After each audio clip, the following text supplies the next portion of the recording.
Hello everybody and welcome back to the hilarious world of depression. I know that's a podcast I'm listening to. This is of course Banter Blitz with Jan Gustafsson. Looks dark in here, doesn't it? Ah. Lit enough, and I'm certainly fired up. Yeah. Lit to be back here. As you can see, I'm well prepared. I have my starting monologue all worked out. So let's go through what's been going on.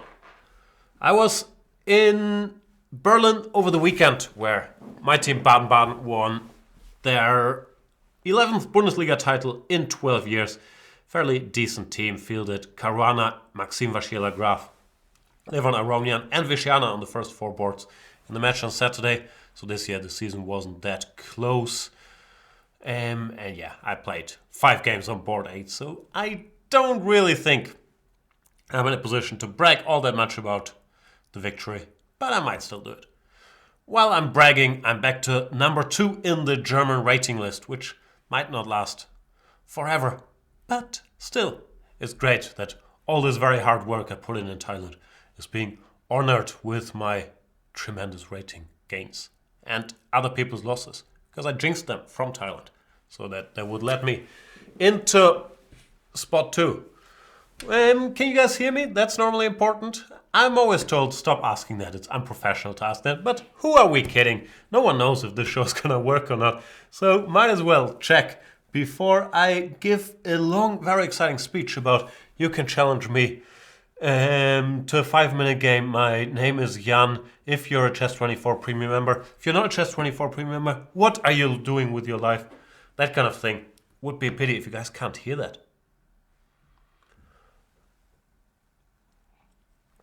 Alright, so yeah, challenge me, 5-minute game.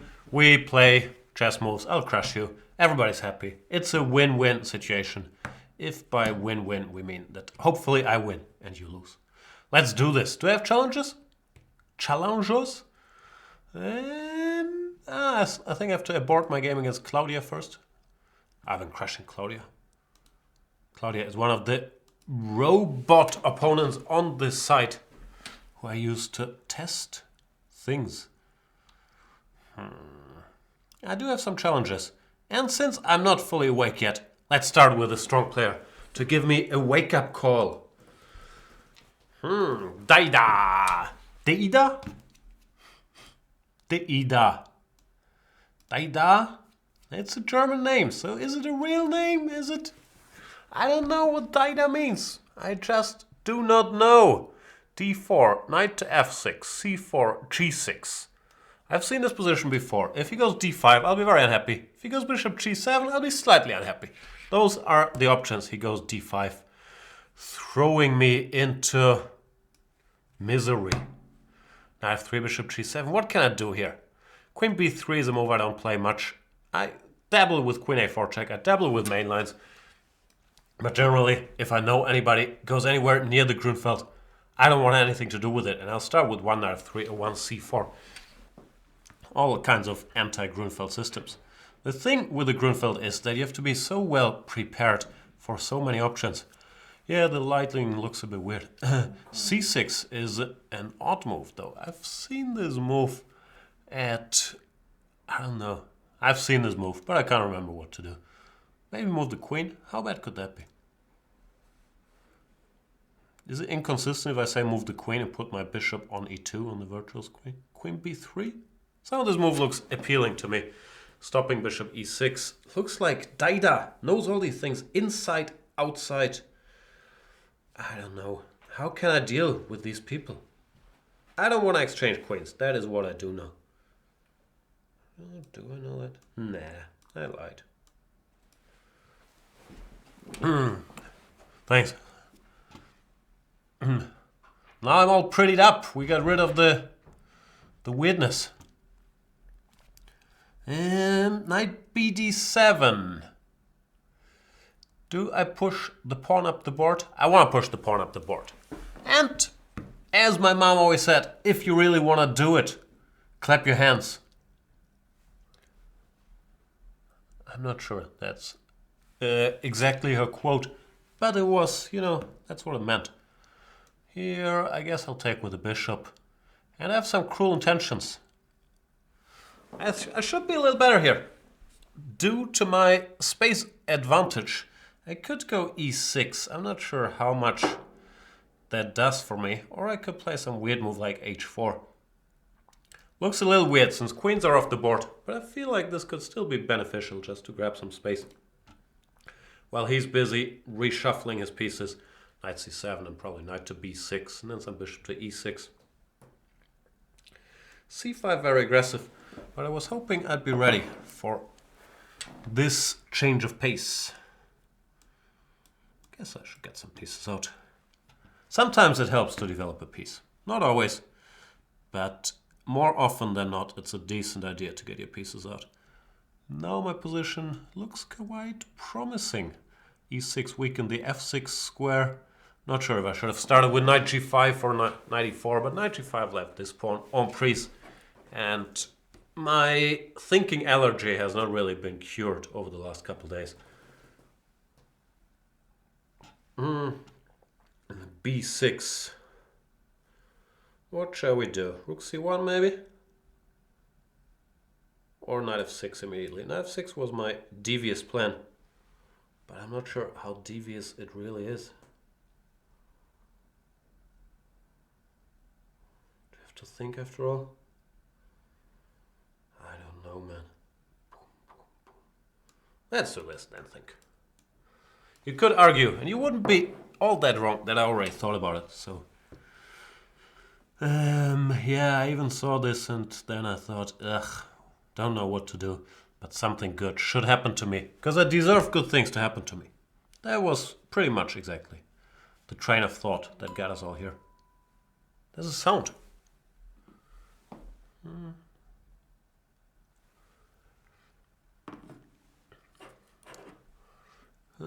How do I do this? a4, so many options, so little time.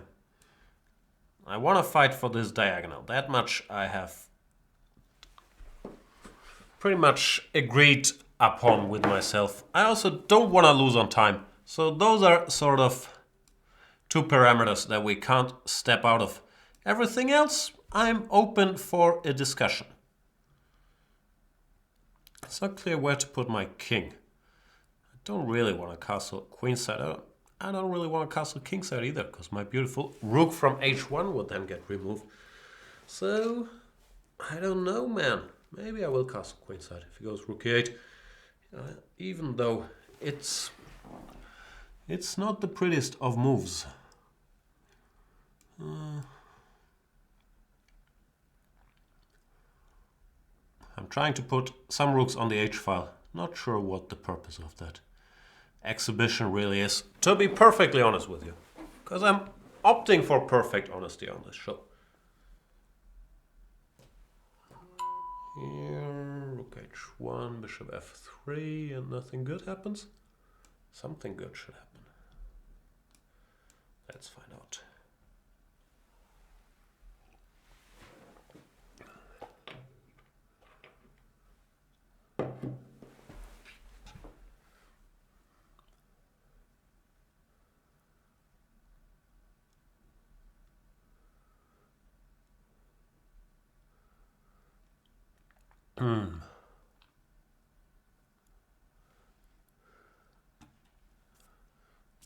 People are demanding me to resign because of the phone bleeping, and yeah, you're not wrong.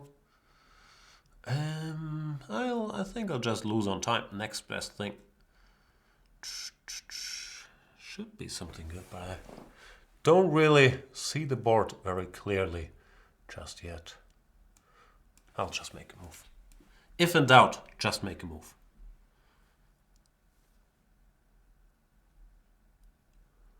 Thinking face. Rook c8. Another move. Can I get away with this? Feels like I'm drifting.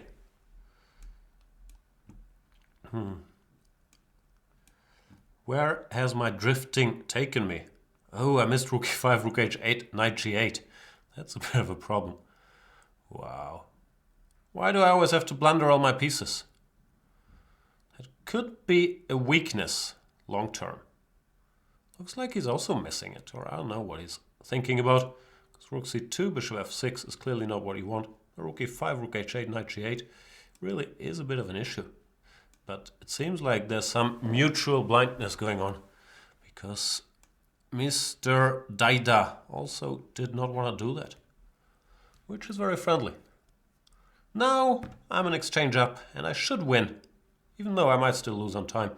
Well, in the alternative scenario, I would have been a piece down and I would have lost. Very little question about it.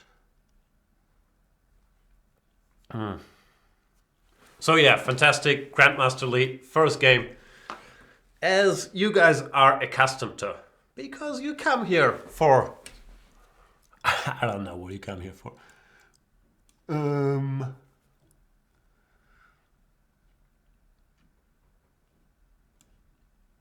Go away. Not sure where, but away.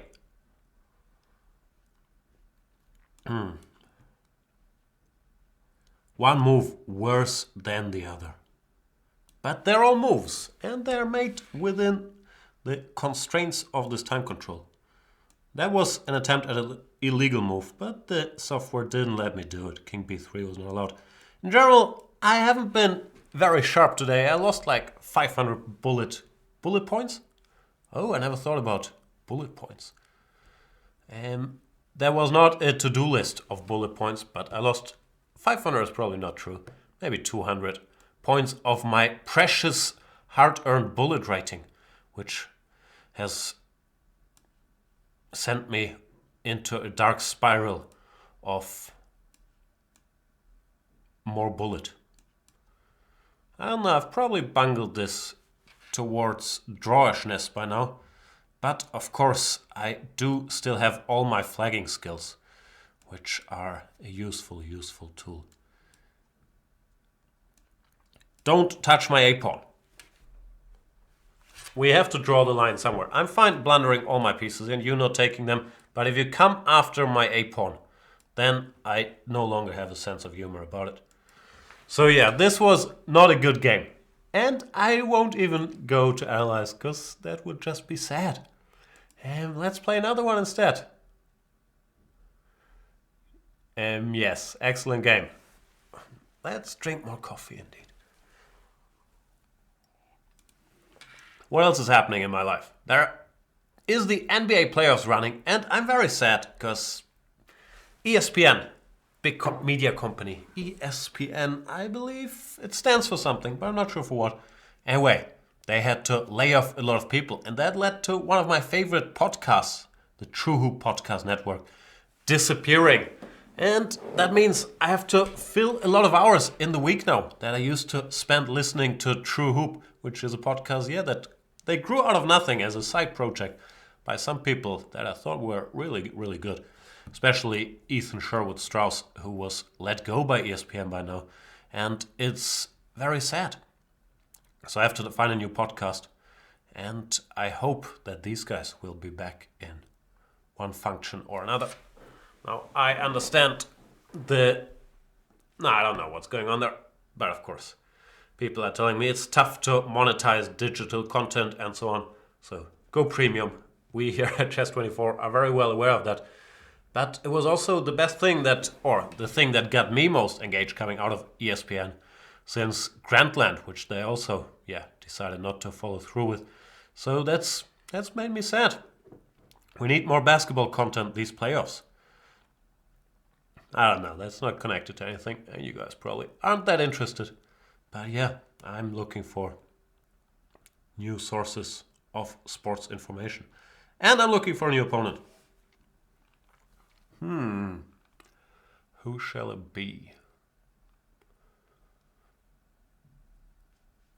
Speaking of podcasts, I'll play Der Wookiee. Hang on, that's a Star Wars thing, right? Der Wookiee? I don't like Star Wars things. And speaking of podcasts, I listened to another one of my favorite podcasts. What's it called? The Bill Simmons podcast this morning with the South Park guys. And they brought up something that I thought was very true. And they were bitching, I'm allowed to say bitching, I guess, about the new Star Wars movie and the great reviews it got, like the 95%, and they got rave reviews in the New York Times. And they said that in their world, they don't want mediocre movies like that. And I'm talking about the new Star Wars movies, so don't get all upset, Star Wars haters here. I don't even know if it was A New Hope. I think it was A New Hope. No, not A New Hope. What's the new one called? It has this odd title. I don't mean the...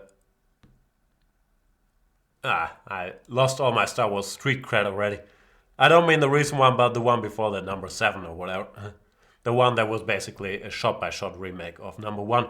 And it got all these rave reviews. And I've been talking about this not just with the Star Wars movie, but also with all the Marvel movies, that they're nowadays always critically acclaimed. And while they're decent popcorn cinema, they are pretty much still give me 15 euro movies and not like some artistic achievement, with some exceptions. Like, I thought the Logan movie was excellent. But in general, I keep falling for this trick, and I was happy that they were upset about it.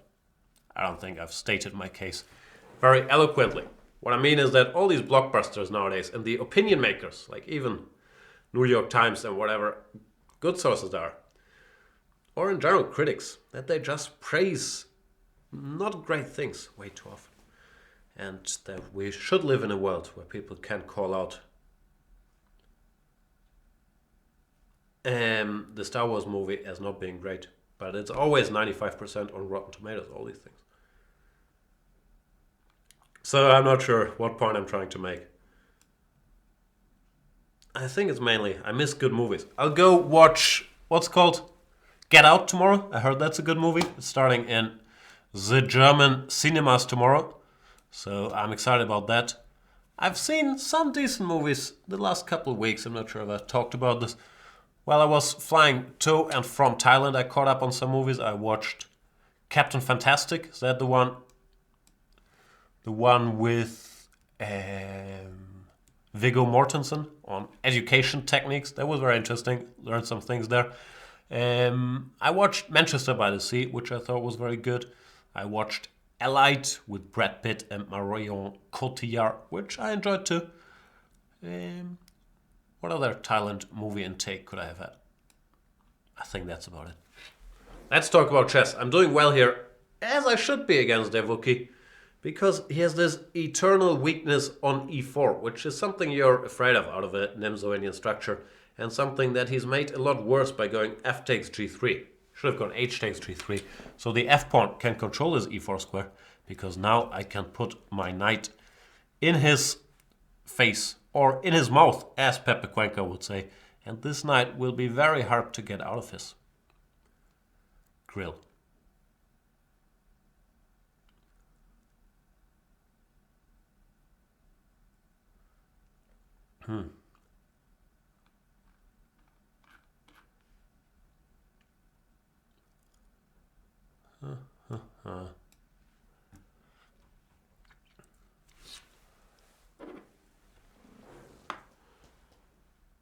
B4 played.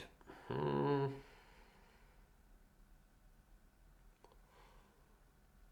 not sure if I should start doing business on the queen side, but I think I'll just put my pieces on the e-file, my heavy pieces. Rook e6, queen e7, rook e8, and take it from there. There's always the option of opening things on the queen side. Sometimes it might make sense to reshuffle this knight via d6 to c4, now that he's played b4. That's another very inviting square. He goes b5, sort of, yeah, maybe actually I shouldn't have allowed that, but I'll take it. Sort of minority attack style, but the problem is you can't really recapture since d2 is then hanging. At least his bishop now gets a bit of a clearer view from b4. But not a bad square. Ambitious Pawn, our dear old friend, from chiming in from his way at some Mexican beach. He's saying, get out here, I'm watching that tomorrow. Small Crimes. Is Small Crimes the one on Netflix with, what's his name? Nikolai Costa-Waldau? Is that it? It popped up in my Netflix queue. Is that what we call it? And it said it was, Netflix is a new weird thing, like it's a 93% match. I don't know with what, but probably it's Netflix's way of telling me to watch the movie. So I'll check it out. TV American Gods? American Gods I've never heard of.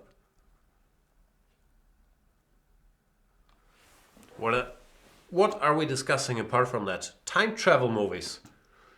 I don't know.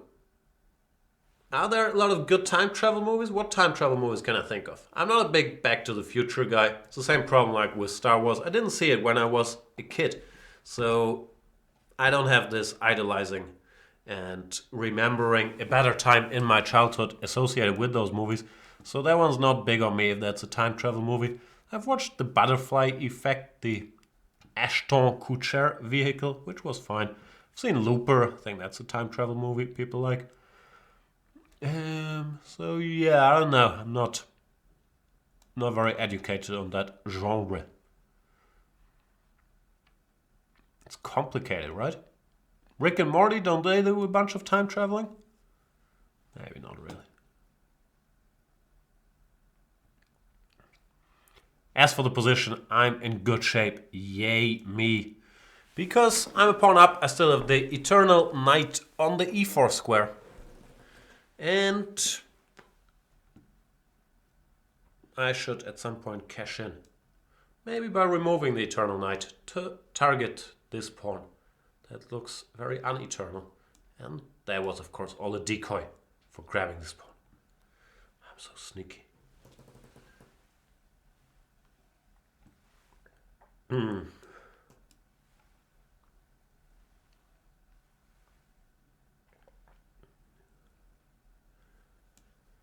Smugs recommends Hot Tub Time Machine. I don't think I've ever seen that. That's the Keanu Reeves as a kid. I don't think I've ever seen it. And I struggle with the concept. If you're going to build a time machine, why have it in a hot tub?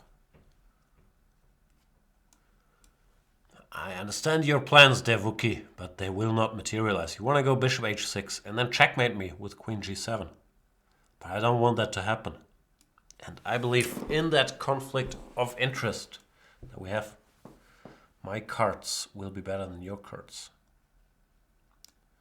Even though some people would argue, not Lukas Podolsky, but some people, that there are no cards and no dice in chess.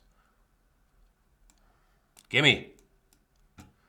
And Devuki lost on time. What's a Wookie? Chewbacca? Is that a Wookie? Wookie? I think so, right? I always mix up all these creatures. Ewoks, Wookiees, Skywalkers. I'm assuming Chewbacca is a Wookiee.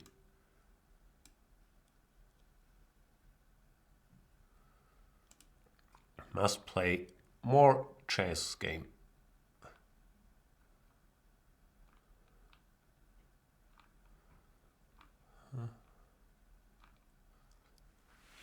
Must find new opponent to play chess game. Even though I think I'm overdoing this new opponent thing, let's not start a discussion how to choose Banter Blitz opponents, because you can't win, or I can't win. No one can ever win. Roland goes 1 f4. I don't know, just for your entertainment, Roland, because I know this is the move you want to see. I'll bite and go e5. I never do that after f4. I would normally play d5 because f4, e5 takes g5, g3. I feel this is the only line one f4 player ever studies because they think this is exciting. And apart from that, I also studied this and it happens to be good for white actually. I think white goes some d4, knight c3, e4. And is better. So yeah, not the line to play, but since it's exciting and we sacrificed a pawn, let's have Roland show off. I'll still crush you, Roland. But yeah, note to everybody watching, don't meet 1 f4 with e5. Meet it with any other move, d5, g6, c5. Because e5 is just, yeah, it's a move that people were whispering about before we had chess computers. And my boy Clash City Rocker is here to do his psychological profile. I'm not sure we'll have a lot of time for profiling today, Mr. Clash City. But Paris or London? London. He's asking me questions. Paris or London? It's clearly London. And knight d2, what do I do? Je ne sais quoi. Pas. I don't know. I don't like being a pawn down. It's not in my blood. F5, F5, E4. Bishop F5, also E4. On castle, bishop G2. Yeah, the problem is it's not a good line and not a good position for me to play. So it's a perfect storm of not goodness. F5 looks wrong though.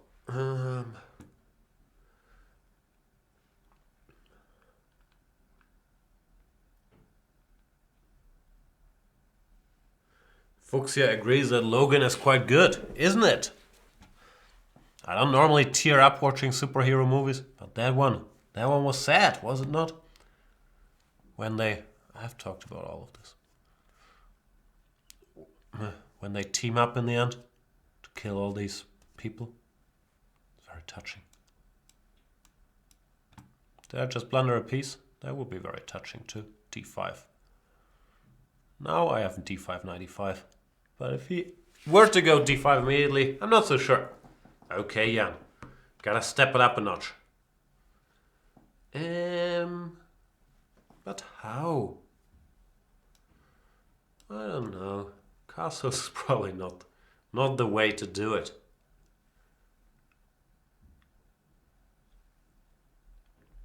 Mr. Roland. Putting pressure. Everybody gotta make it the pressure. Because I allowed him to show what he can do after F4, E5. And that's the biggest skill in chess. Never allow people to show what they can do. Which in this case is know the line after F4, E5. And I will pay a stiff price. I'll probably still win, but I'll have to do a lot of whining along the way for that unwarranted aggression on my part. E4. Let's take it. Take it easy, baby.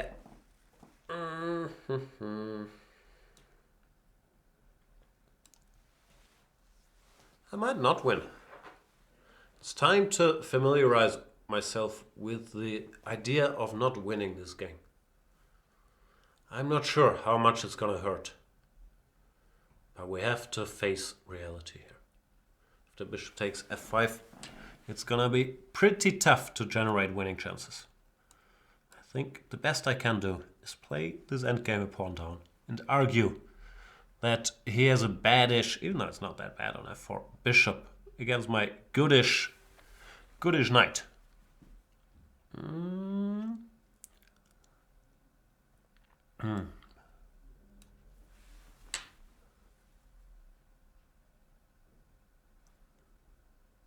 be very tough to win this position. Am I repeating myself? I might be. Knight A5 is also a bit naive. What, he's not gonna go B3 after I back him to playing Knight A5? Roland is crushing me. Very sad.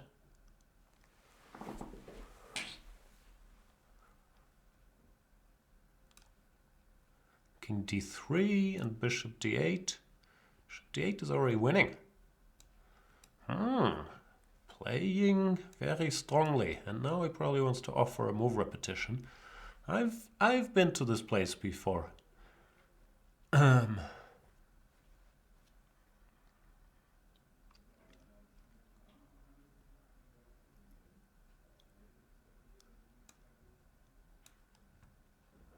All very confusing.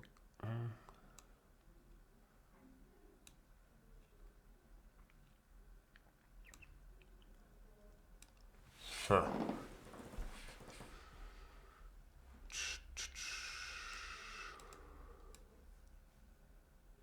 Oh, why do I pre-move this? That was a bit risky. To put it mildly.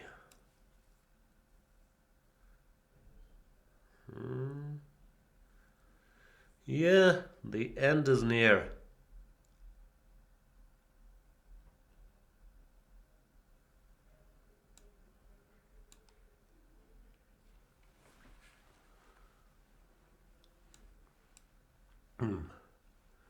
Not much I can do about it, I'm afraid. Nothing you can do about it, to be precise.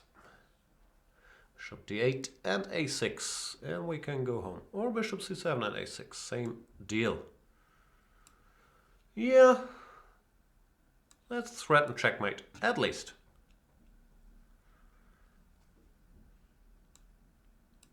Not quite checkmate. I honestly thought 93 check was check. That's even more embarrassing than the rest of this game.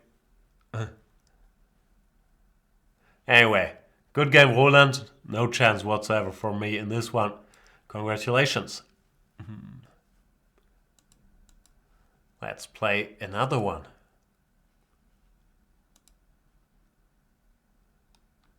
Who will give me a chance? That is always the big question. Because sometimes people are just merciless. Maybe Achespol 2016 is...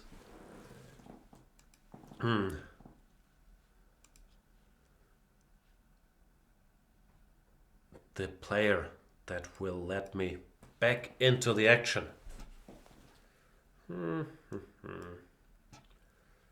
We are playing... What are we playing? The Berlin. I feel like after last game I should try to simplify. But Achespol 2016 does not allow me to. Goes d3. And after bishop c5 we are stuck in one of the most popular anti-Berlin lines. Bishop c6, c3 or short castles are all major lines here. Bishop c6, I've always disliked this, not really for chess reasons. I think black is supposed to be fine, but for stylistic reasons, I guess, because the pawn structure is so fixed now that I find it very tough here to generate play. I don't know. It leads to, yeah, you need to be extremely patient to play these positions. And patience, not my strong suit, my dear boys. Knight d7, I think sometimes, normally they go for some knight b3, intending to follow up with knight g5. Castle should give me time to play either f6 or h6. Not sure which one.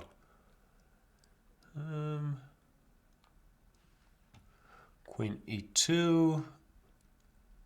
How do I do this?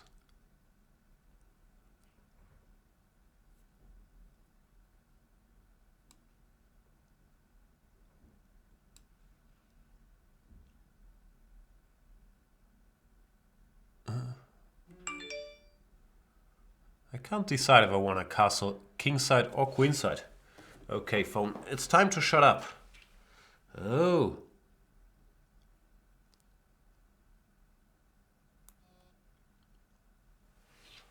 My phone is informing me that real Donald Trump has tweeted FBI Director Comey was the best thing that ever happened to Hillary Clinton in that he gave her a free pass for many bad deeds. That's what my phone is telling me at this moment. But I think I should probably not use the phone while I'm playing Achespol. Because after the perfection I displayed in the last game, you guys might think that I'm getting outside help.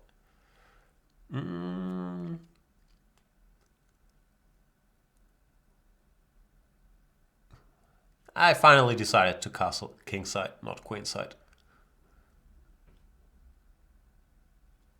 A 37-second decision. I hope there were 37 seconds well spent.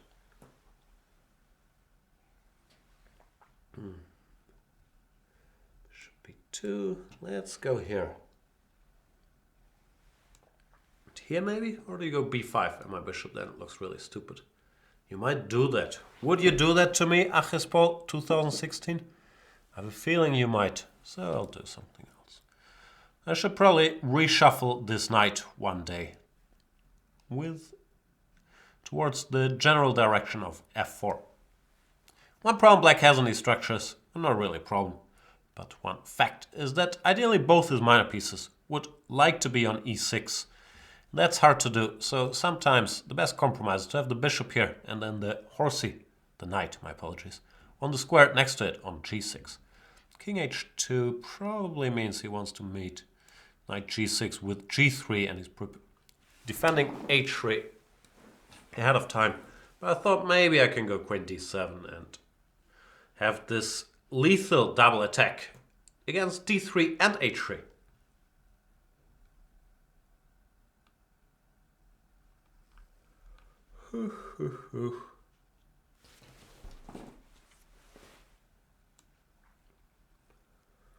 Can I take? I want to take. I think I could take. Pawn is a pawn. Can I? No, I shouldn't overdo the aggression. Queen g4, knight g1. Even though I have knight f4 there. Tempting. Queen f3 takes. Bishop g4. Nah. Can't decide. Do I want to do that? Knight f4, queen f3. There's nothing better, no? No. Nah. Don't want to do that.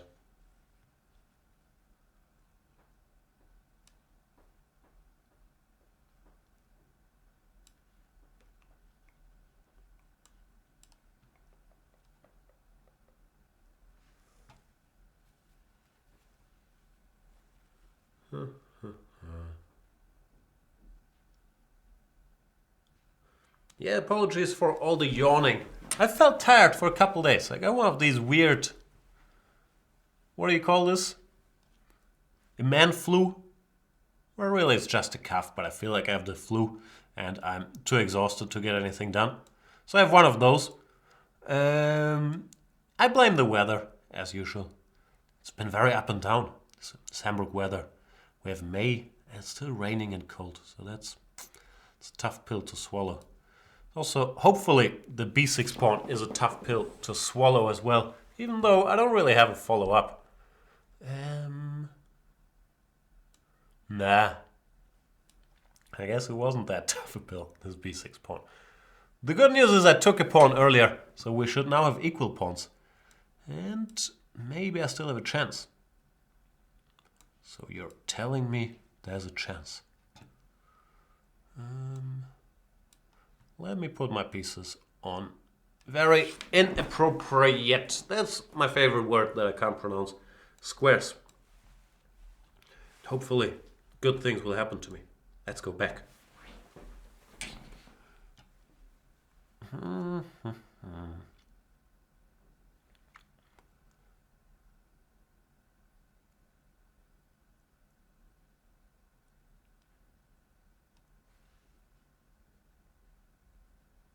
No, I don't think I can claim jet lag from Thailand anymore. I'm reading the chat here in case you're wondering how much my mind is drifting. Sometimes I am answering a chat question, but I don't think jet lag is supposed to last for however long I've been back. 2 weeks?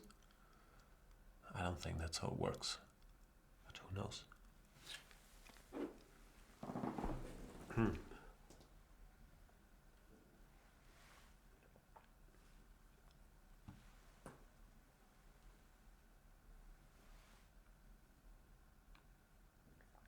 I'm a minute behind? A minute behind what?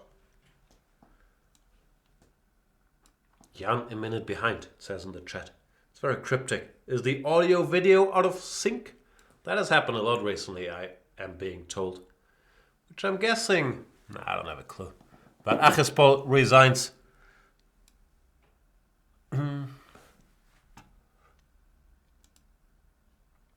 Yeah, where did this go wrong? I don't know, this was a weird game. I can't even put my finger on any critical moment.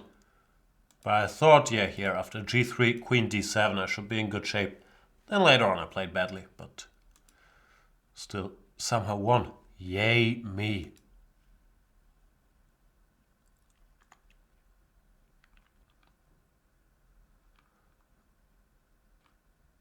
You know who I have not played for a while? Our boy Matutev, who's been around forever. How long have you been here, Matutev? Feels like you've been here for years. Feels like I've been here for years. Probably that is because I have been here for years. After d4, knight f6, knight f3. Shall I go d5? Maybe. This c4, e6, knight c3. This is a position where I never know what to do. My video series, I recommend dc4. I've played lots of c6. I've played a bit of bishop b4, even though I would not consider myself an expert on the bishop b4 topic. After bishop g5, I feel like it's my duty to transpose back into the Vienna. Many people, including, for example, Levan Aronian, like to use this move order because you eliminate dc4, e4, bishop b4, bishop takes c4. Not sure if you guys are following, but for those of you who watch my series, I'm sure you understand what I mean. Well, in this move order, white normally goes e4, not e3. When after c5, we're back in Vienna lines that are supposed to be fine. Well, against e3, since there's no threat of e4, I think black is in time to be very greedy and just defend my extra pawn. Bishop e2, once again, is showing his intention to take it nice and slow. And I don't mind, since I'm a pawn up. I'm happy to try to stabilize. You know, go for this formation, bring my pieces out, enjoy my extra pawn. There's always some compensation, and I'm sure Matutev will try to prove it's enough. But me, being extremely greedy, I'd rather have the pawn. Hang on, it feels like I've played, I don't know if this exact same game, but something very, very similar to this. I'm not sure if against Matutev, but this looks very familiar. Instead of bishop f3, knight takes d7, and bishop f6, and then knight e4 maybe? I don't know. Anyway, after bishop f3, I feel like I should get rid of a bunch of material and see what happens. I haven't decided yet, but I have by now. If I want to throw in bishop c3, bc, and then knight d5, or go knight d5 immediately. But in the meantime, I've decided that I don't want to throw this in. If he wants to go knight e4, more power to him. But I don't think this is all that dangerous for me. I can castle away. The knight on d6 doesn't really do me all that much harm. Hopefully.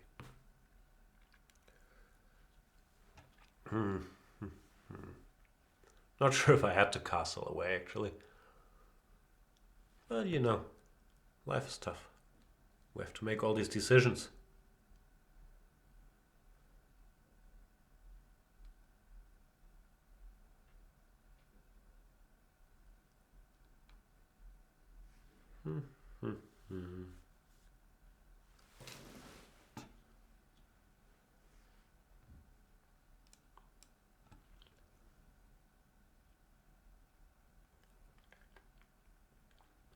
So how do I improve my position? Maybe I should put a rook here, just in case. Defends this bishop, and I have a feeling that one day things might still happen on this long diagonal, I was going to say, but what I meant is on this long b file.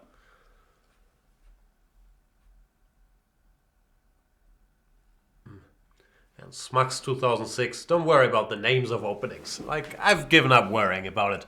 It doesn't make a lot of sense trying to learn names of things. But if you want to know, technically, after knight c3, bishop b4, this we call a Ragozin. And after bishop g5, this transposes to the Vienna variation. And I guess, yeah, you can call this whole complex Queen's Gambit declined, even though the classical Queen's Gambit declined would be bishop e7 here. But once again, it doesn't matter if you know names of openings. It's much more important to know the actual openings. Knight d2, odd move. Time to grab some space here. I'm guessing he will make a triumphant return to e4 now that he's lured me into this unwarranted aggression. But I'm easily baited, what can I say?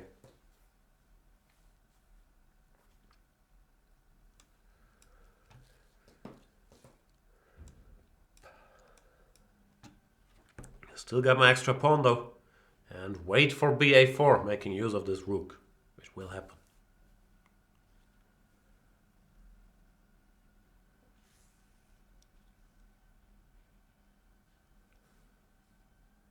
There is the Vienna game and the Vienna variation.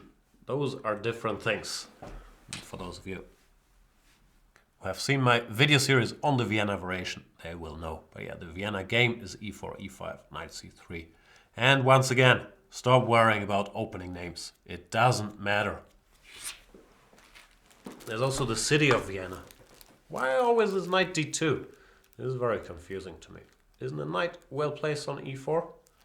I don't know. I'll try to improve my knight. Put it on d3 maybe. I like knights on d3. Ooh.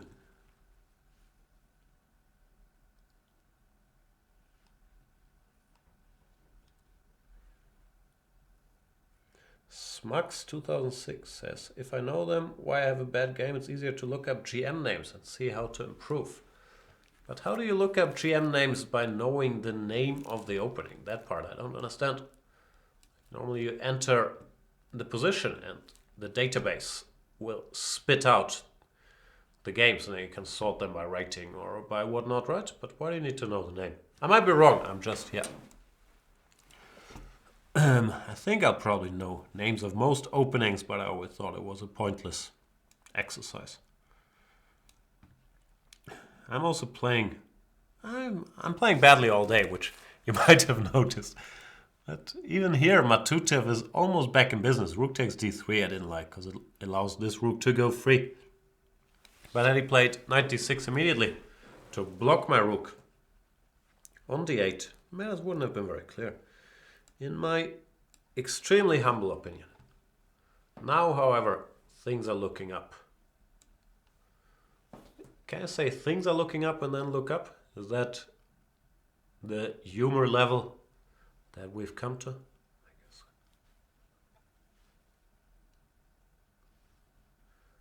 Rook b1, go away.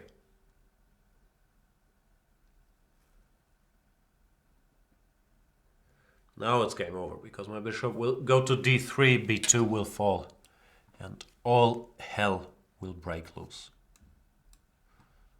Actually, yeah, no more hell breaking loose here. But you could resign with... I don't know, I never resign with a clear conscience, because I'm always upset at myself when I resign, and I feel like I did something wrong. But you could resign with dirty conscience, and that's what Matutev does. Thanks for the game, Matutev. As for the opening, yeah, I don't like this line with e3.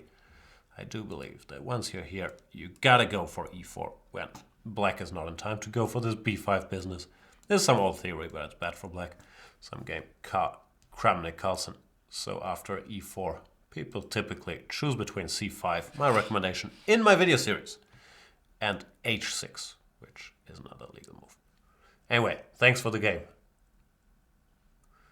And thanks for the feedback on what time control to play and all of that. Oh, let's play against a FIDE master, Heisenberg. 23. Is that like a combination of the Breaking Bad dude and Michael Jordan? Because Michael Jordan was number 23. That's scary, even though I'm not a big Breaking Bad fan. Heisenberg 23 does scare me. It's also possible that when he signed up, there were already 22 other Heisenbergs. Because all the cool kids, they like this account name. Because he's such a badass, right? He gets cancer and then he starts cooking drugs. And this line, yeah, this line is not very good. I forgot what I want to do here. You can go d5, ed bishop e7, some sort of gambit thing. You can do anything. d6, queen e7, bishop e7, rook b8. Hard to decide. I'll go here. Oh, and it's a 3-minute game? I don't like 3-minute games because it doesn't give me time to talk. We've had this discussion ad nauseum.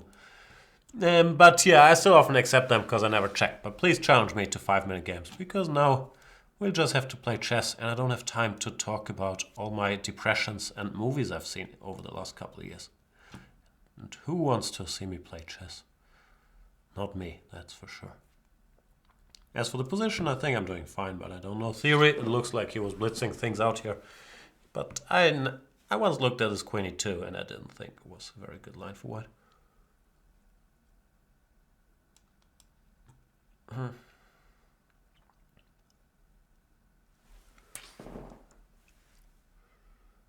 We shall see, though. It's my focused face again. That's also the problem with 3 minutes. Okay, 3. Here or here? I'll go here. Might regret it, might not. That's the thing with Blitz. You never know if you'll be happy with your move or not. And many a time, it's best not to look back. Just roll with the punches. Don't second guess everything. You can't calculate everything in Blitz. Or anything, if you're me. Therefore, sometimes you just want to make moves. I used to be quite... this is old man Jan again. I am very good at just making moves. Queen f2. Do you want to take this a7 pawn? Be my guest. Knock yourself out. I want to take this a3 pawn. Just so you know. I did tell you. I did give you a heads up. Informed you of my intentions. So I don't think you're in a position to complain when I actually follow through on my plan. You might see the matter differently, and you can write a mail to support@chess24.com voicing your concerns about me giving a different impression during Banter Blitz. But I do think that I made my intentions very clear here, and this is resigns because after Queen d4 to defend the knight, there's Queen a1 checkmate. Thanks for the game, Mr. Heisenberg. Next time, please challenge me to a 5-minute game. Who else do we have?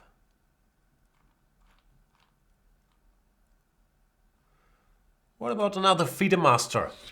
I feel like I should only play FIDE masters. That's the sweet spot. Not international masters, because they travel too much.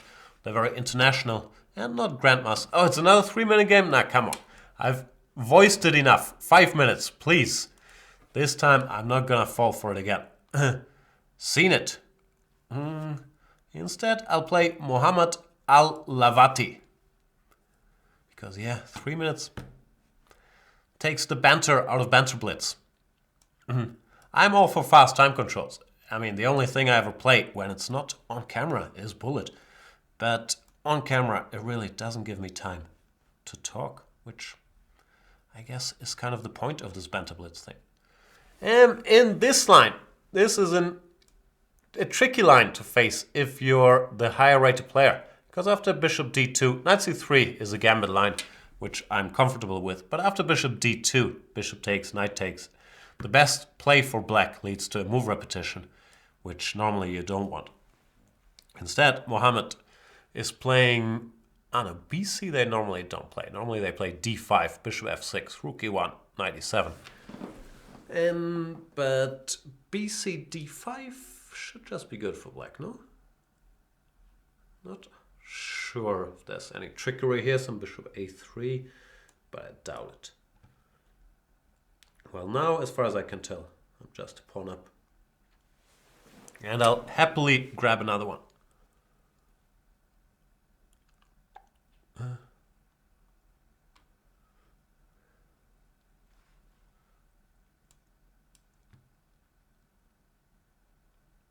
He defended it, but at the cost of putting his bishop on a passive square. And that's not really a challenge. So yeah, this position is just very good for black, I would guess. Not that it's gonna stop me from bungling it, but for now, things are looking good. Generally, I want to exchange both these knights and the bishops so that I can remain with a powerful knight against this bad bishop. But I'm not sure what the best way to go about that is. Maybe I'll go knight d6, and then after bishop d3, which looks logical, put the bishop here. Because if I went knight takes d2, queen takes d2, and then let's say bishop d7, he would play bishop d3, keep this bishop on the board. It would be tougher for me, or so I thought, to get this material distribution that I'm dreaming of. Bishop a4, fair enough, but that's not a great square for the bishop. So I'll put this one here. Missing bishop a3, which is a bit of a pity, but not the end of the world. But I should probably have started with some knight to c4. Who knows? Who knows all these things? Queen f3.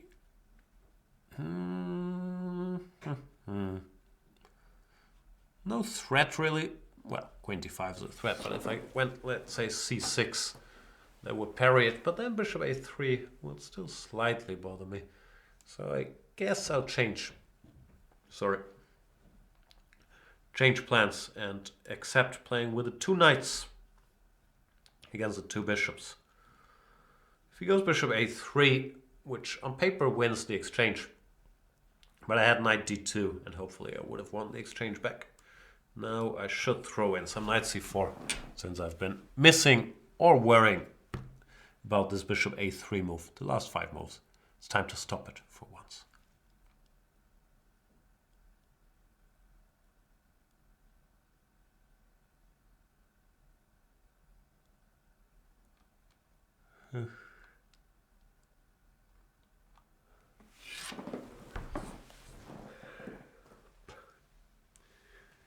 Yeah, I'm not even that sleep deprived, or I don't feel like.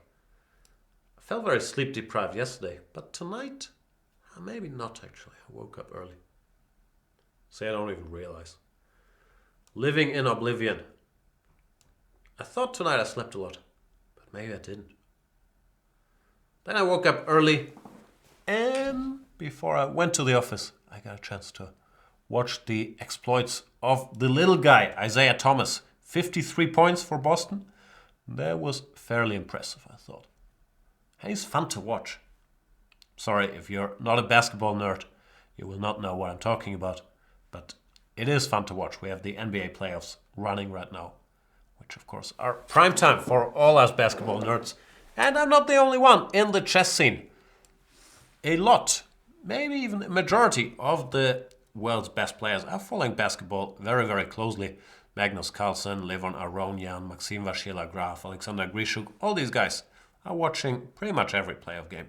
So it is a big topic, and I think maybe more popular among the world's best players than football these days. I don't know what's about it, but somehow it's very appealing for chess players. There's all these stats you can study, all this content. There's more action than in like football. So yeah, the chess community has embraced basketball, I feel like.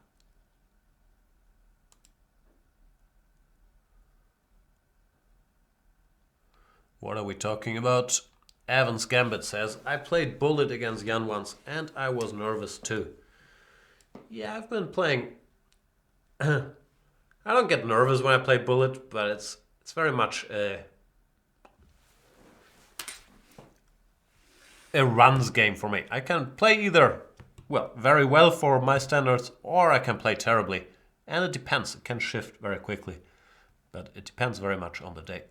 So this game, it looks very similar to this Nimzo game I played earlier. Once again, I did reach my goal of ending up with a good knight against a bad bishop. And it's not all that much that Mohammed can do against me slowly improving my position. You can always hope that I blunder, but generally, yeah, this is fairly hopeless. And I can even probably start collecting some material with f5, f4 whenever I see fit.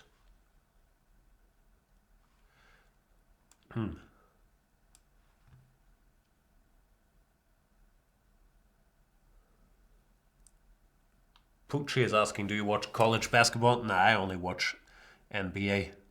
Can I take? Let's count. 93, rookie 3, rookie 3, rookie 3, queenie 3, queenie 3, rookie 3. I think I still have a rook, and he doesn't.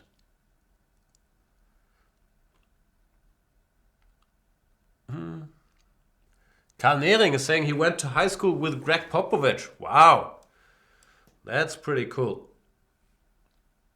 Also, you're showing your age there, Karl, because Greg Popovich, how old is he? Like 70? Yeah, I love Popovich. I think the Spurs are in trouble. But yeah, he's a legend. Tell us more stories, Karl Nehring.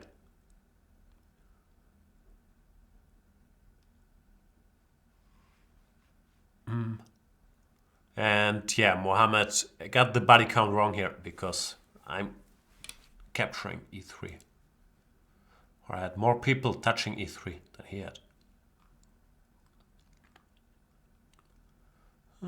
Who do I play next? The eternal question.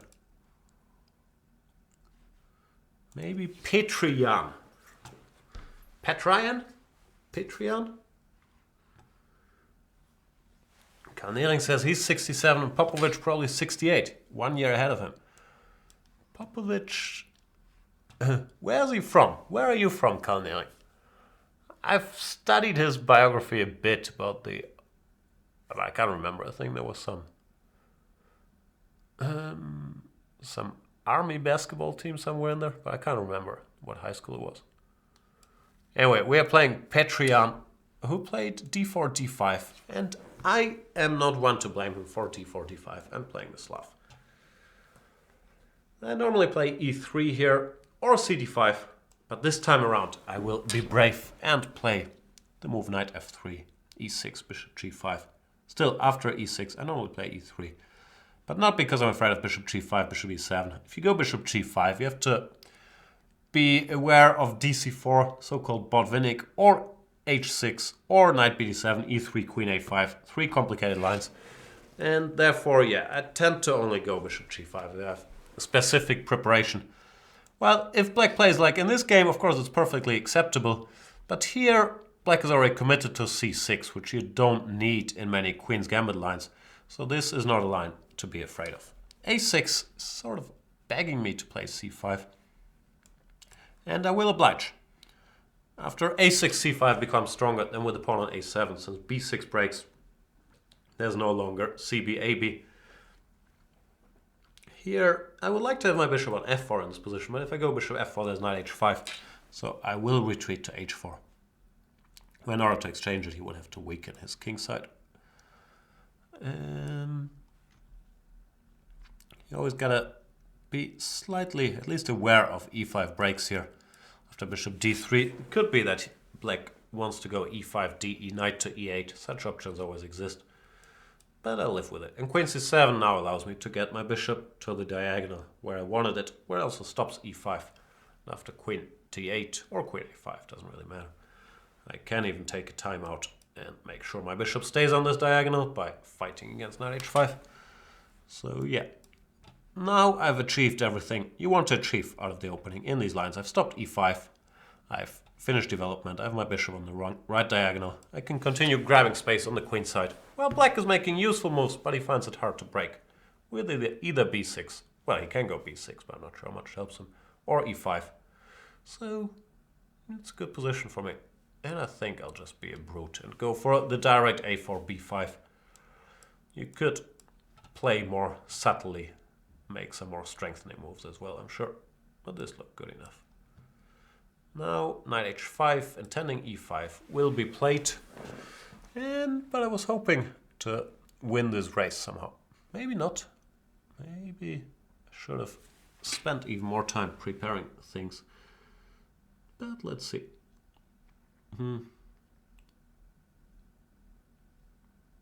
No, to my surprise, I don't see anything very strong. No, not really to my surprise, but I felt like it should be there. But I haven't really figured it out yet. Could go bishop e2, but then this bishop is strong. Huh. Takes, rook takes, bishop g6, but it also doesn't look like it's winning yet. So I might have to, yeah, just be humble, play the position. Of course I'll play the position, that's just platitude. Huh. Takes, rook a8. Can I do damage somehow? I want to do bad things to you, Petrian, but you might not allow me to. That's very frustrating.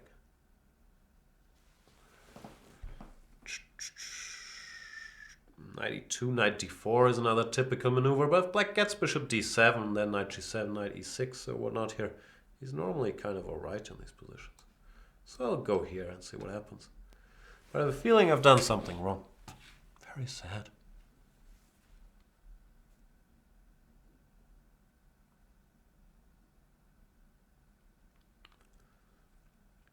Karnering keeps telling us about Greg Popovich. He went to the Air Force Academy. Yeah, that's what I was talking about. Served as an Air Force officer in Spain. Well, Carl was in the army stationed in Germany in the early 70s. Small world, is it not? I don't know if it's so small. It feels quite big if you're on a plane. Knight e2, I wanted queen b2. He can still go f6, I'm guessing, without losing material. But f6 should weaken the black position quite a bit. takes away the natural square for this knight. And yeah, it feels like I've made some headway.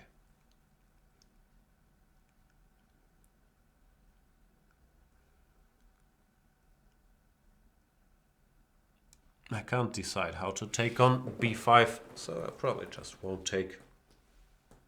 But instead go knight d4 and see what happens. Pawn doesn't really run away, and I have all kinds of useful moves. c6. Maybe there's some tricks with rook c8, knight e6 one day. That doesn't make any sense. There's never going to be any tricks with rook c8, knight e6. But tricks there will be. Queen c7. Alright, let's keep it simple. His pieces are out of play. I don't need to do anything drastic, just use my greater number of pieces in the game, really, because this knight isn't doing anything.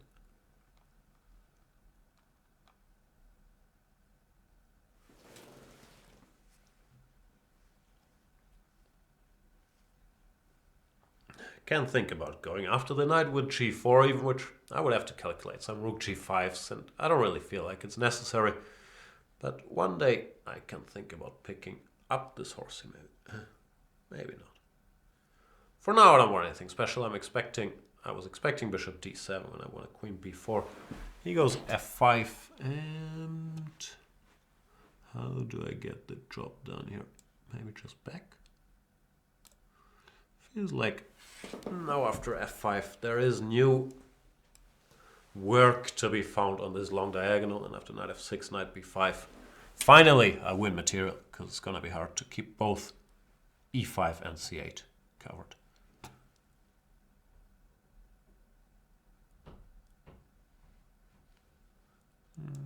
Give me that.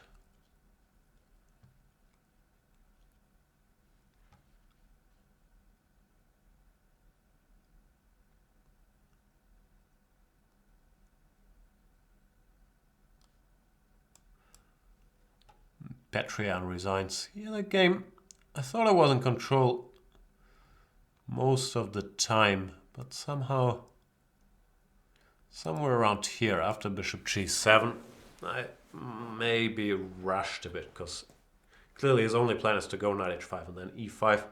So I don't know if I can stop that, like bishop d6 and knight h5, maybe even g4 or knight to e5. Yeah, knight e5 maybe. It's probably a little more cautious. Anyway. Moving on to the next game.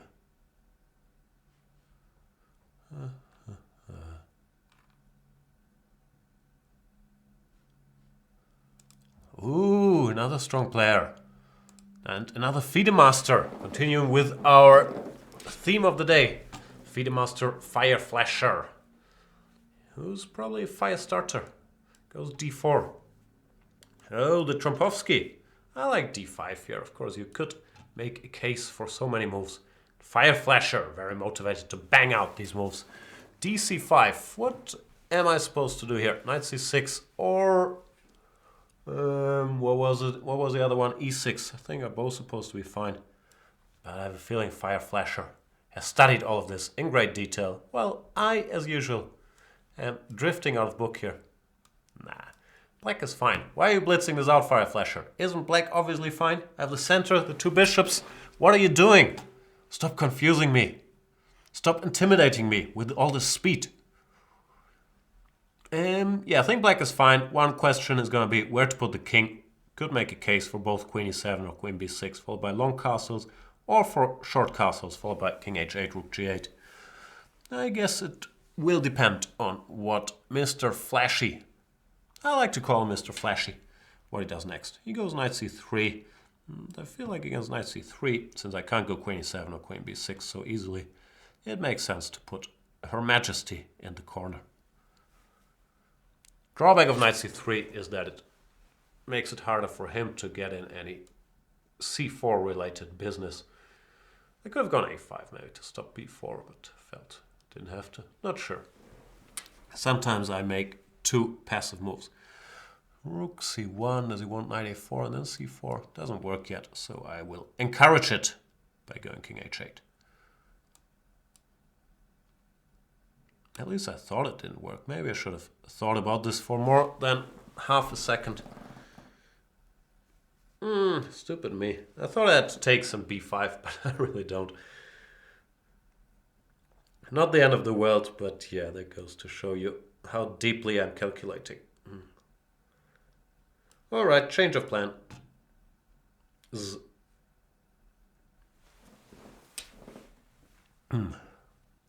Wasn't very hard to stop this by going bishop a7 first. So yeah, that's slightly dumb on my part. I'm still fine, but not very sharp today.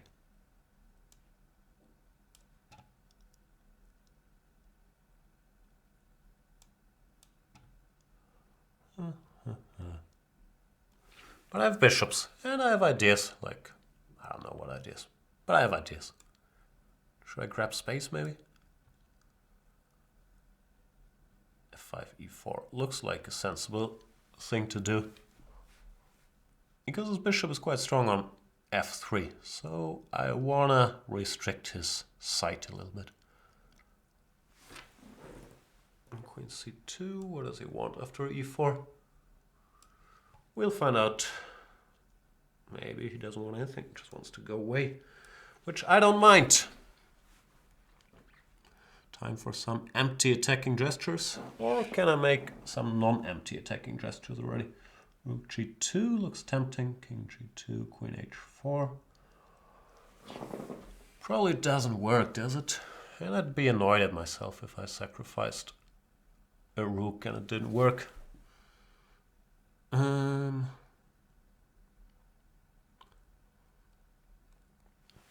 Such a good position. How to proceed?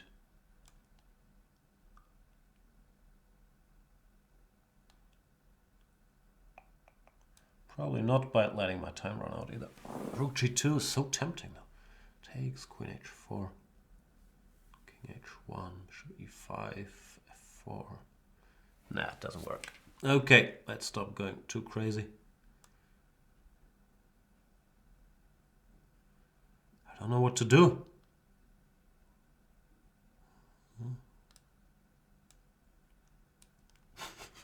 Typical thought process of an intuitive player. Just randomly stare at the position and then make one of the legal moves because you can't decide for the life of you what to do next.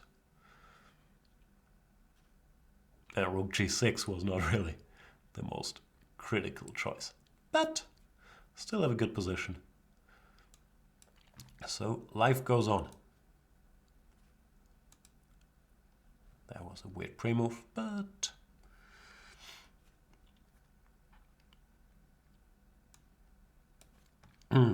now, of course, my pawn structure isn't very good, but my pieces are so active that I still feel something good should happen to me, or something bad should happen to his king side. The only question is, how do I manufacture it? Rook h3, queen h3 would be nice, but that won't happen. So let's go here maybe.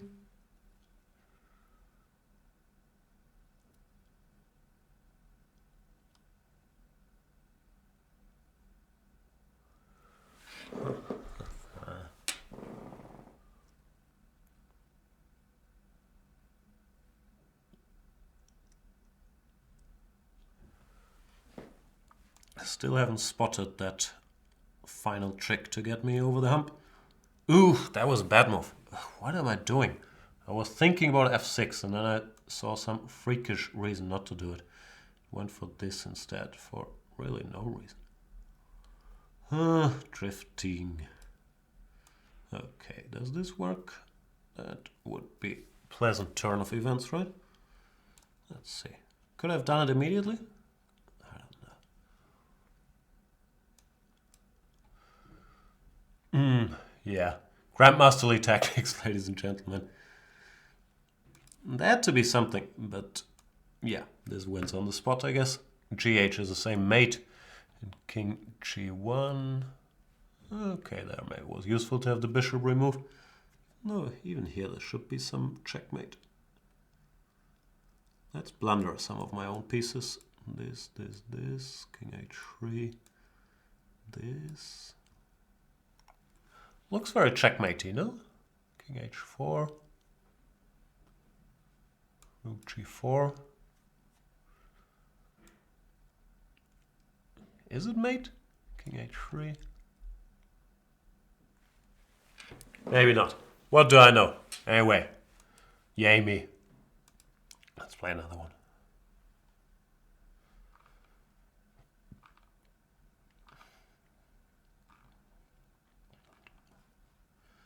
What about Mr. I from Norway? Even though he's from Norway, but he's a Real Madrid logo. Is that because of this Norwegian kid that went to Real Madrid? See, my football knowledge is less good than my basketball knowledge.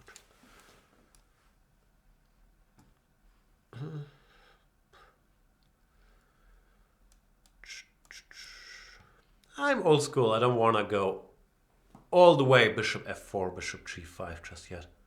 It looks like that's where chess is headed. But for now, against I will play the Catalan. Because it's a lovely opening. You put your bishop on this long diagonal. Nowadays we know that grabbing the pawn with dc4 is quite risky for black. So what's not to like? Then you bring the pieces out, go knight f3, castle, see what happens. Bishop b4 check, bishop d2, and bishop e7 here is one of the main lines these days. Taking is also acceptable, and this particular move order I'm wondering if I should take with the queen or with the knight. I think I might take with the knight here. It's more typical to take with the queen to leave the c3 square for the knight. But here I felt like this might make sense. To cover the c4 pawn and then accelerate development a bit with the black pawn already committed here. Not sure though.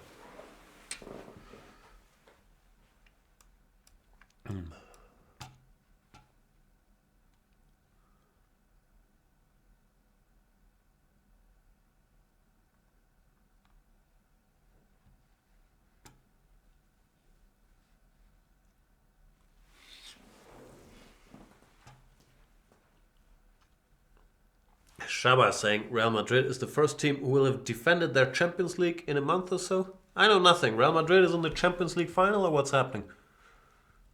Rook e8 looks once again quite slow. So I'll make a half useful move. I have a feeling that he's not in time to go e5, open things up in the center yet. Even though I might have to back up that feeling by moves if he does it.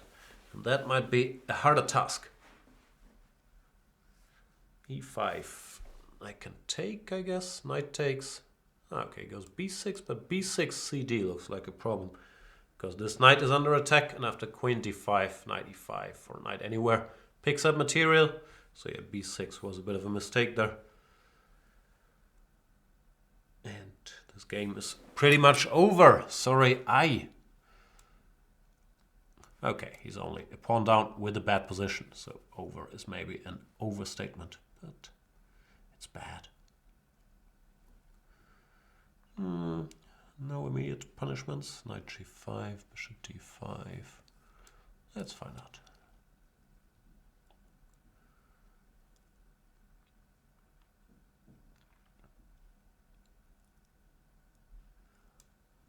Rook c8. Now the structure is very pleasant for me in addition to my extra pawn.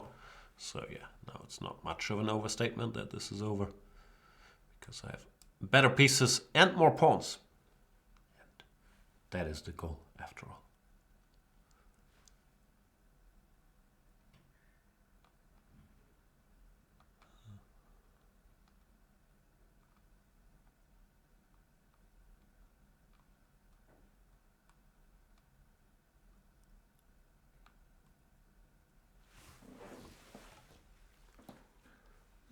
Where did I put all my nice pieces? This looks like a constructive way to proceed. To double rooks on the c-file, fight against c5. Once that is accomplished, I can work on whatever. Putting my knight to e5 or pushing my e-pawn or bishop h3. There's so many things I still want to do in this game.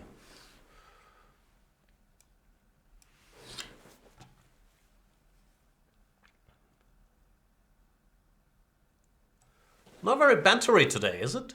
I feel like it's more of a blitz than a Banter Blitz. So what can we talk about? Tell me, chat dudes.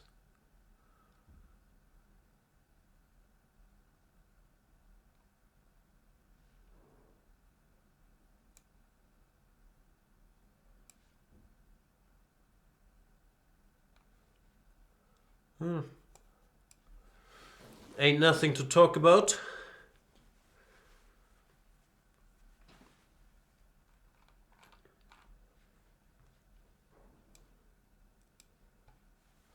Then I have to focus on cheap tricks like Rookie 6.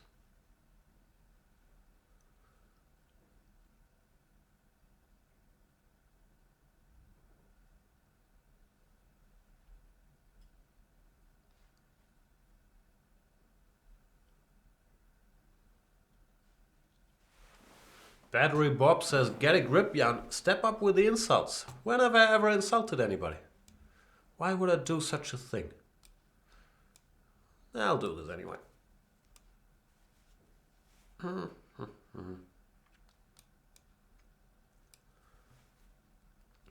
a very polite young man. Okay, the young was a bit of a lie. But I am polite. Mainly out of awkwardness, but still. The reasons don't matter. I think I used to be, I don't know, I used to be more polite maybe? Nah, I'm still very polite, especially with strangers and in the real world. But it could be that these evil internets have made all of us a little less polite in general. So often we don't face people face to face, so manners might have taken a hit. I don't know if that's true. I'm just talking. That sounds like a popular opinion to have. I won the queen and the game. So much trouble on this diagonal. And it looks like we already made it almost through. When did I start? I started 4:30, right? Whatever my time is. This is another thing I will never learn and never look up what time zone I'm in. CET, GMT +1, I have no idea. But yeah, this is the last game, whoever I am playing next. And I will try, I normally fail at that, but I will try to choose blindly by clicking somewhere on the list. The problem is I still have to hit the accept button, so it's very hard to accomplish. But I can kind of look away and then click as often until we start a game. But no, now I just see some profile, so I clicked wrongly, obviously. Did I hit something? Yep, we have a game. We have liftoff. I'm playing against Moxa Pope.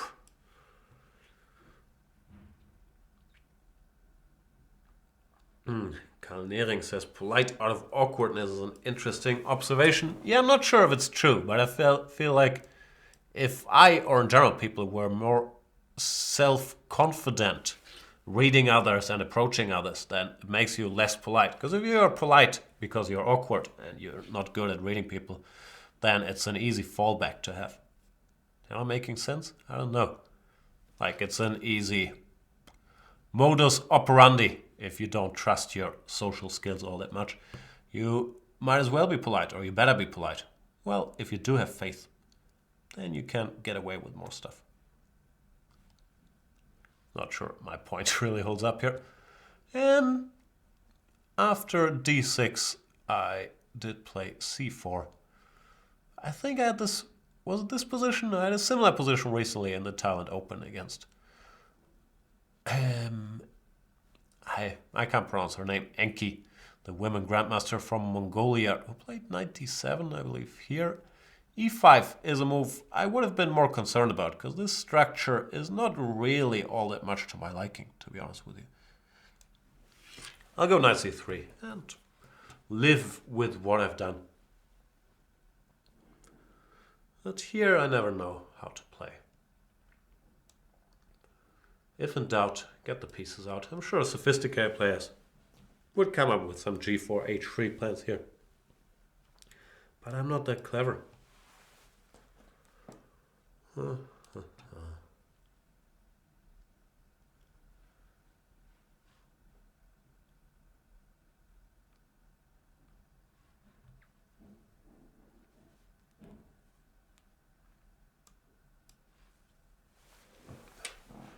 Shaba saying he seems to be really rude to any 2XX players and also rude when playing versus 1XX. Am I? I don't know. I feel like sometimes I am.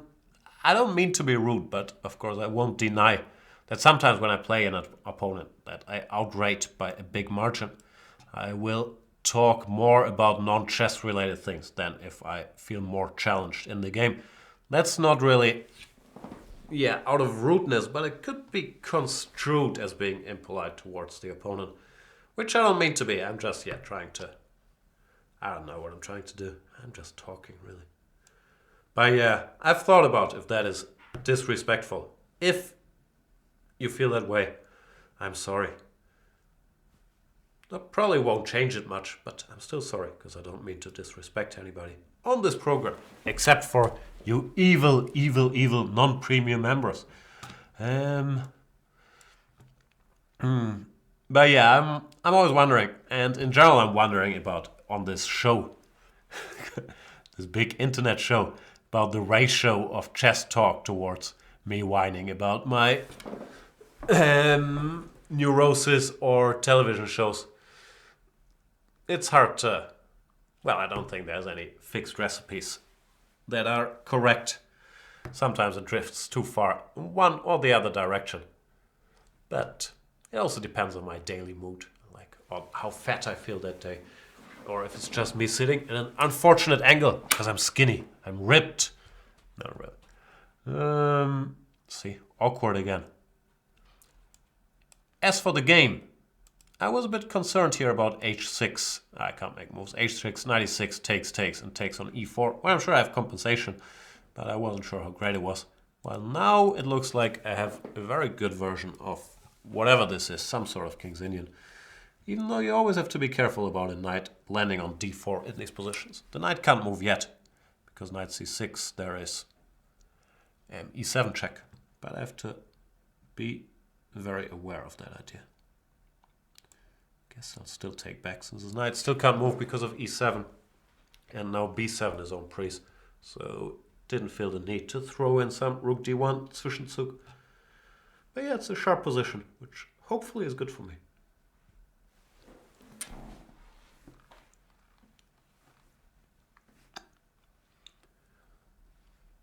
He goes king h7, which of course makes sense. Rook d1, queen c7, knight d5 is what I wanted. Queen c8, probably a better version. Actually, that is a better version because after knight d5 you might have queen takes e6. Do I have anything better? Don't really see it, so I'll still do it. But now there's queen takes e6 when I'm planning to go probably queen takes b7, but things got a little messier than I would have liked them to be. Knight c6, I could go knight b6 if I can't think of anything better. And let's face it, I won't be able to think of anything better. So, do this I shall.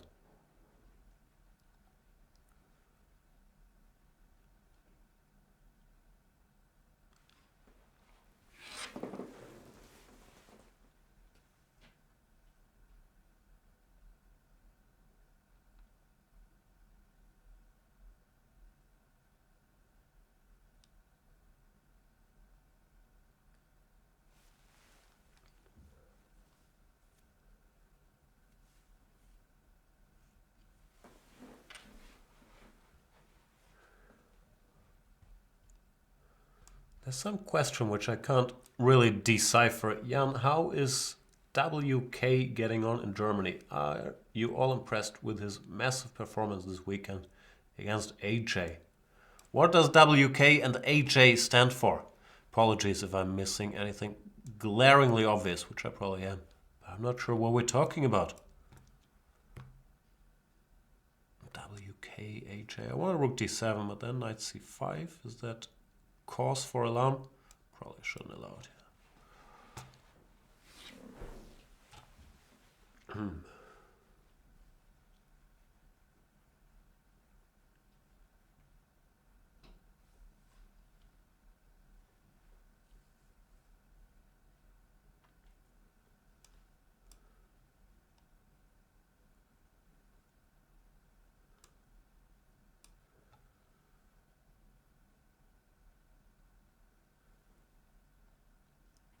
can go knight a5, but then I think rook g7 and some queen somewhere, queen b6 should be very hard to deal with. Time to speed up just a little bit. I am winning extra exchange and the nicer passed pawns, but can't hurt to still take some care. c7.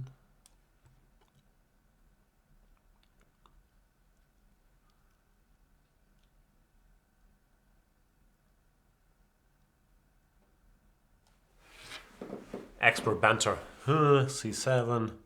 Rook b8. Show a6. Things are looking good.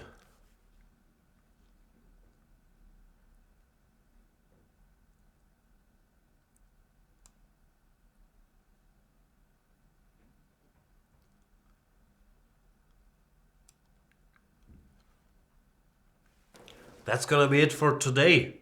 The good news is I have my studio back. My studio traveled. Technically it's not my studio, it's Chess24 studio. It traveled all through Germany. Was in Baden-Baden, then got stuck in Baden-Baden for a couple of days. Then it went to Berlin to the final Bundesliga weekend. Nice event, by the way. Everybody who is somebody in the German chess scene was there. And did I just blunder queen g5? I think I did. fg2 is less challenging. Queen g5 could have been a bit of a problem. Anyway, I should wrap this game up because it looks like Moxa Pope has cruel intentions to flag me while he's a queen. He's all kinds of things down. Good news, or the bad news for him, is he's also down on the clock. So that could end ugly. And I will make sure to have enough queens to decide this game in my favor. Sometimes 2 queens aren't enough. But here, I think I blundered some very unpleasant queen g5 here. I mean, I saw this move, but I did not see it also attacks this pawn. So I'm probably still kind of winning, but I would have to go bishop f3, this rook, sorry, bishop f3, and then queen c1 not only wins my rook with check, but also wins the c7 pawn. So maybe I'm not that winning here anymore. That would have been sad. What a move, no? Picks up the whole board. Anyway, that's it for today. A very sad performance. Tremendous play from my opponents. I promise to be better and awaker and crushinger the next time. It has been a great joy being back here with you. I hope Tech Jan services were not needed and will not be needed. And yeah, if streaming quality and all the good stuff is back to normal, then you're in for not a treat, but for torture. Because then I'll be doing more of these things these days. The next huge event we have coming up is Norway Chess, starting June 5th, where I will be doing a studio show from here in Hamburg with none other than the one and only, at least the only one I know, Peter Svidler. It will probably be a premium show, so if you're not premium yet, go premium, and you'll be able not only to partake in Banter Blitz, but also watch the Norway Chess show. All that stuff. Thank you guys for watching. Is that? Yeah, I think that's how you finish the show. Thank you guys for watching. Until next time, bye.